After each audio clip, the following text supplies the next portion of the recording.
सुबह उठे ठेका पे जावे, दो पीवे तो जेब में ला दे, बहना चाहे क्वारो ही रहनो हो तो, पर पल में शराबी न हो तो। और कह रही थी ना होती मोकू रबड़ी बर्फी, ना होती मोकू रबड़ी बर्फी, बहना चाहे लोन को दलिया हो तो, पर पल में शराबी न हो। नौकरी करता हूँ, मुझे 1,20,000 रुपए तनख्वाह मिलती है, सारा टोटली कैश इसके हाथ में होता है। मुझे जरूरत पड़ती है, मैं इससे मांगता हूं, लेकिन इसने कभी ये नहीं कहा कि मुझे पैसे दे दो, क्योंकि मैं तो सारे पैसे इसको लाके खड़े दे देता हूं। तो आज भी महिलाएं पुरुषों पर डिपेंड है, ऊपर आगे हाथ फैलाती हैं। मैंने एक आदमी ऐसा देखा जिसने ये कहा कि आज तक मेरी पत्नी ने मेरे आगे हाथ नहीं फैलाया, बल्कि वही कहना पड़ेगा मुझे 50 रुपए दिए। जब तक तुम ऐसा नहीं बनोगे, जिसकी पत्नी सक्षम हो जाएगी, समझ लो घर सक्षम हो जाएगा।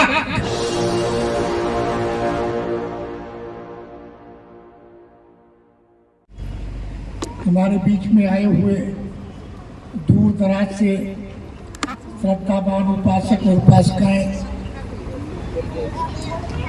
हमारे बीच में इस कार्यक्रम को कवर करने के लिए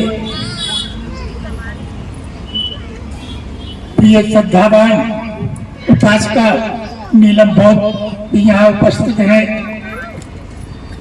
मैं आपको एक विशेष जानकारी ये देना चाहता हूँ।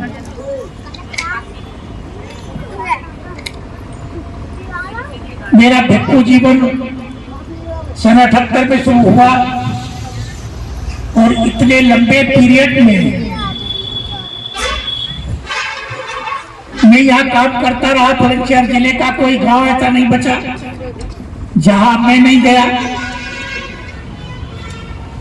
जहां भी बुलंदशहर के अंदर कोई बुद्धिज्म या डॉक्टर अम्बेडकर मूवमेंट का कोई काम हुआ है, तो उसमें मेरा प्रत्यक्ष या प्रत्यक्ष रूप से सहयोग रहा है। मैं उस समय जिले में काम करता था जब लोग नहीं जानते थे। जिस गांव में जाते थे तो वहां हमारा विरोध करते थे लोग कि ये नई परंपरा नई बात करते हैं। लेकिन आज जगह जगह मूर्तियां स्थापित हुई, जगह जगह बुद्ध विहार बने, लेकिन बुद्ध विहार ये बन तो गए, लेकिन जो बुद्धिज्म एक व्यवहारिक रूप में आना चाहिए था वो नहीं आया। डॉक्टर अम्बेडकर का सपना जो साकार होना चाहिए था वो नहीं हुआ, क्योंकि जब हम डॉक्टर अम्बेडकर और बुद्ध की बातें करते थे तो हमारे समाज के ही लोग अपोजिट में खड़े होकर के कोई देवी का जागरण करवाता था, कोई कांवर लेने जाता था, कोई अपने बच्चों को गंगा में मतलब चढ़ाने के लिए होगा, मुड़ाने के लिए ले जाता था, अपोजिट में काम करते थे। लेकिन फिर भी हम अपने में ये विश्वास लिए हुए थे कि ये हम बीज बो रहे हैं, एक दिन ये अंकुरित होगा, और अंकुरित होगा तो एक दिन ये वृक्ष भी बनेगा। तो इन अपेक्षाओं के साथ हम काम करते रहे। आज मेरा अपना भिक्षु जीवन मतलब देह त्याग से लगा करके आज तक का 48 वर्ष का हो गया मेरा भिक्षु जीवन। इन 48 वर्षों में मैं हर गांव में गया, काम करता रहा। और आज देखिए यहाँ पर शिवालिक के अंदर भी बहुत दिन पहले यहाँ भी बुद्ध विहार बनाने की बात आई, यहाँ किया, बुद्ध विहार भी बनाया, बाबा साहब की प्रतिमा भी लगी, लेकिन वो अब थोड़ा डेवलप हुआ, रोड ऊंचा उठा तो वो दब गया नीचे, फिर उसको तोड़ करके फिर दोबारा बनाने की बात आई। तो सुरेंद्र कुमार गौतम जो यहाँ के है पास में ही स्कूल चलाते हैं, नालंदा पब्लिक स्कूल, उन्होंने गांव के लोगों के सहयोग से फिर दोबारा ये ढांचा खड़ा कर दिया। लेकिन अब सवाल ये उठता है कि ये प्रतिमा जो पड़ी हुई है, ये फाउंडेशन करके तैयार हुआ है, इस पे प्रतिमा कैसे लगे? लेकिन कोई बड़ी बात नहीं है। इस गांव में बड़े बड़े पैसे वाले हैं, अच्छी अच्छी पोस्टों पर नौकरी कर रहे हैं, लेकिन अच्छी पोस्टों पर पैसा तो है, लेकिन अपनी कोठियां बनाने के लिए है, अच्छे वाहन खरीदने के लिए है, लेकिन जिसकी बदौलत ये सब मिला है उसके लिए पैसा नहीं। तो देखिए, आज मैं एक घोषणा कर रहा हूं कि 31 अक्टूबर से 31 मार्च से पहले बाबा साहब डॉक्टर अम्बेडकर की प्रतिमा लगाने का प्लानिंग है। बताओ, आप लोग मेरा साथ दोगे?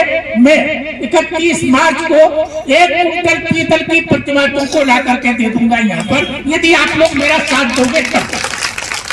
1 कुंटल पीतल की प्रतिमा आपको ला करके दूंगा, आप लगा लेना उसको, लेकिन आप लोगों का सहयोग जरूर चाहूंगा। देखिए, यहाँ भाषण करने वाले और लोग आएंगे, करते रहेंगे, गाने के माध्यम से भी बताएंगे आपको, लेकिन एक बात ये जरूर है, इन गानों से, इन भाषणों से भी कुछ नहीं होगा जब तक तुम्हारा व्यवहार नहीं बदलता, जब तक तुम्हारा आचरण नहीं बदलता, इन भाषणों से भी कुछ नहीं होगा। देखिए, एक बात, एक लड़की की शादी हुई, जब शादी हुई ससुराल में गई, ससुराल से लौट करके आई तो उसकी सहेलियां उससे पूछने लगी, बहन ससुराल के लोग कैसे मिले, ससुराल में जाकर के तुझे कैसा लगा? तो वो लड़की बताने लगी, अपनी सहेलियों को कह रही थी, क्या कह रही थी बेटे? ये कह रही थी,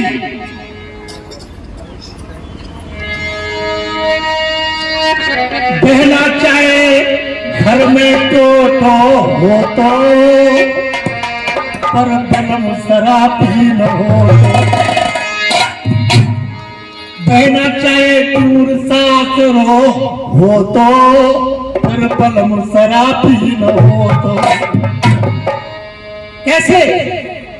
सुबह उठे ठेका पे जा दे, 2 पीवे तो जेब में ला दे।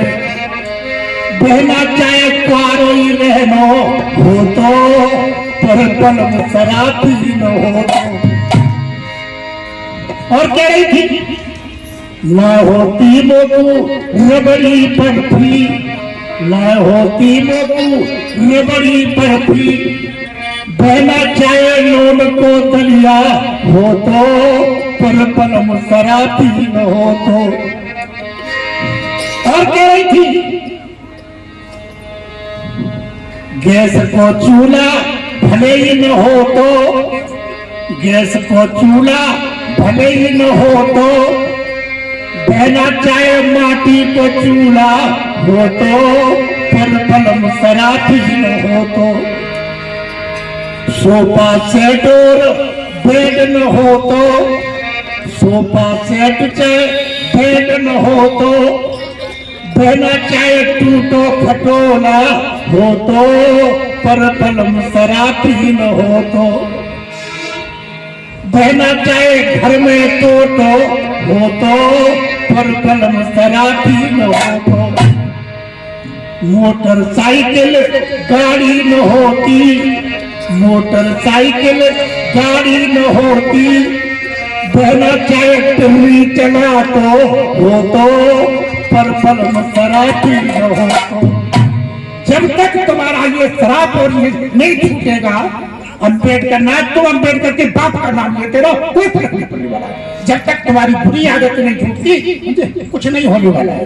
एक सबसे बड़ी बात है, अभी ने बता दिया कि स्कूल, सरकारी स्कूल बंद हो जाएंगे, प्राइवेट में तुम पढ़ा नहीं सकोगे, तुम्हारे बच्चे जैसे पहले थे ऐसे ही रह जाओगे, समझे? और ये काम जल्दी हो जाएगा, इसलिए समझ जाओ, भले ही मैं रहूं या ना रहूं, बहुत बुरा समय आ जाएगा यदि संविधान को बदल दिया गया तो तुम कुछ नहीं कर सकते, कुछ नहीं कर सकोगे। इसलिए आपको सतर्क होकर के संविधान का कार्यक्रम करने से कोई फायदा नहीं होने वाला। सबसे बड़ा फायदा यह है कि तुम अपना आचरण सुधारो। जब तक आचरण नहीं सुधरेगा कोई फायदा होने वाला नहीं है।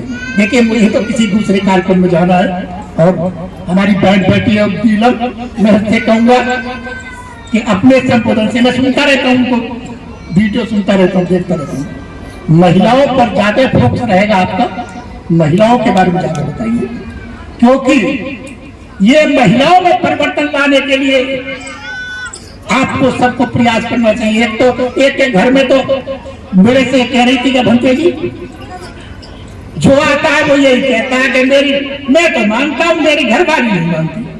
जो आता है ऐसे ही कहता है। अब देखो आप आए हो तो तुम्हारे सामने भी यही कह रहे हैं कि भंते जी मैं तो मानता हूं, मेरी घरवाली नहीं मानती। अब इनसे ये पूछा जाए कि घरवाली क्यों नहीं मानती,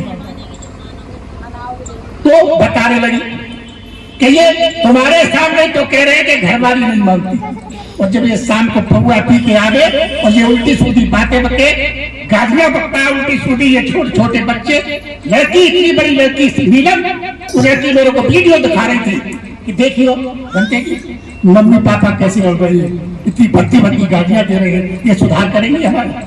जब तक तुम अपने में सुधार नहीं करते, दूसरों से क्या अपेक्षा कर सकते हो? इसलिए महिलाएं जरूर मानेंगी तुम्हारी बात, लेकिन तुमको मनवाने के गुण होने चाहिए तुम्हारे अंदर। मुझे तुम उल्टे सुलटे काम करके घर पे जाओगे, तुम्हारी बात मानेंगे?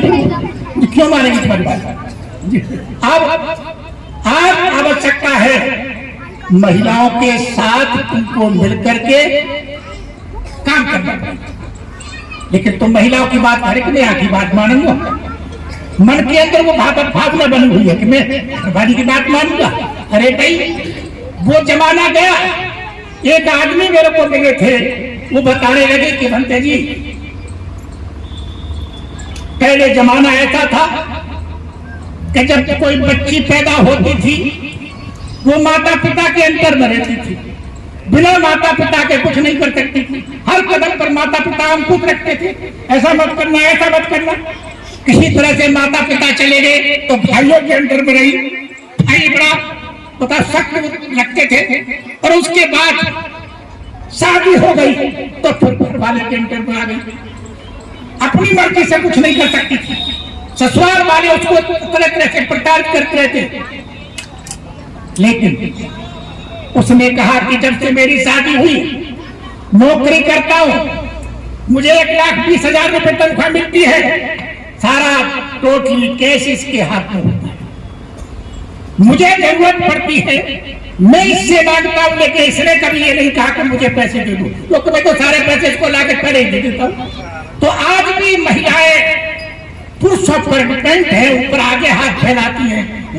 मैंने एक आदमी ऐसा देखा, इसने ये कहा कि आज तक मेरी पत्नी ने मेरे आगे हाथ नहीं फैलाया, बल्कि वही कहना पड़ेगा मुझे 50 रुपए दिए। जब तक तुम ऐसा नहीं बनोगे, जिसकी पत्नी सक्षम हो जाएगी, समझ लो घर सक्षम हो जाएगा। घर वाले मतलब बच्चों को अच्छे संस्कार तो माँ देती है। तो महिलाओं में परिवर्तन लाने के लिए आपको काम करना पड़ेगा। और नीलम, मैं आपसे भी आशा करूंगा कि आप महिलाओं के बारे में जरूर अपनी बात कहेंगी। इन्हीं शब्दों के साथ मुझे तो किसी कार्यक्रम में जाना है। मैं अपनी बात समाप्त करता हूँ। धन्यवाद, सुखी रहिए।